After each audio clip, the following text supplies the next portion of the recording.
Hello guys! Tara samahan nyo kaming mag-hiking.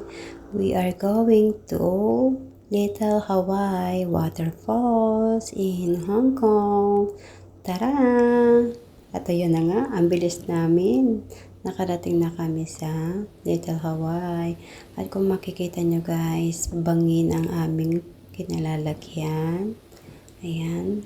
Buwis buhay guys. Buwis buhay.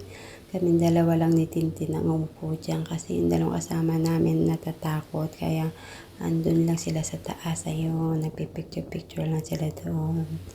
Pero kami ni Tintin, medyo nagtagal kami na upo dyan kasi ninanamnam namin ang ganda ng kalikasan, ang ganda ng view. And then after namin maupo dyan magpahinga, kami ay umakyat na sa taas sa pinakamalaking bato at doon kami nagpicture-picture. Ayan.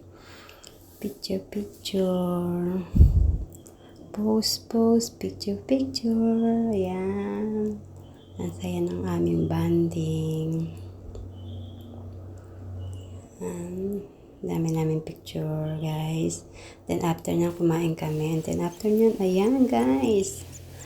Naligo kami sa waterfalls. Yung una namin pinuntahan guys is waterfalls din siya pero pinakatuktok kasi yun guys kaya medyo delikado. Masyadong maraming bato. Kaya naisipan namin bumaba dyan mismo sa pinakabamababa na para medyo safe. Ayan yan guys. Yung tubig dyan guys hindi kami makalangoy dyan guys kasi sobrang lalim. Delikado kaya dyan lang kami sa gilid guys. Hindi kami makaswimming dyan guys. Masyadong malalim baka malunod kami. Kaya siksikan lang kami dyan guys sa gilid. Ayan guys. Pero yung isa namin kasama dyan guys hindi siya naligo kasi wala siyang pamalit daw ng damit.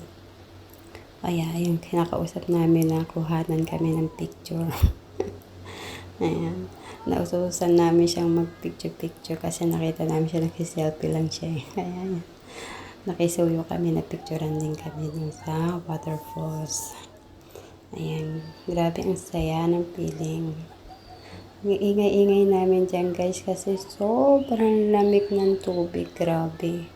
Hindi kami makapunta mismo sa waterfalls kasi grabe lamig at saka ang sakit sa balat ng hampas ng tubig. Ang sakit. Ayan, nandyan lang kami sa gilid. Ayan. Nagtagal din kami ng ilang minuto dyan. Pero grabe talagang lamig guys. Nanginginig kami sa lamig kasi that time is autumn. Autumn yan guys, kaya medyo malamig pa. Sabi namin babalikan namin yan sa summer. Ayan. At ayan na nga. Una nang umalis si Sis Lisa. Kasi hindi niya na nakayanan yung lamig. Ayan. Kung makikita nyo guys, pagapang siyang bumabalik kasi hindi pwedeng nakatayo kang lalakad yan kundi matutulas ka. Sobrang dulas ng mga bato dahil marami siyang lumot guys. Kaya ingat-ingat kami. Kung makita nyo si Wendy, binubuhusan ng tubig si Sis Lisa. Ayan na, umahon na siya. At sumunod naman si Tintin. Ayan, pagapang din siyang bumabalik sa aming pwesto. Kaya be careful. Pag pupunta dyan, be careful talaga. Ayan. So, bali ang naiwan na lang is ako at si Wendy. Pero si Wendy lang ang may kayang umupo mismo sa waterfalls. Hindi siya ginikinaw. Ako, ayaw kong pumunta sa may waterfalls mismo. At sobrang lamig, hindi ko kaya.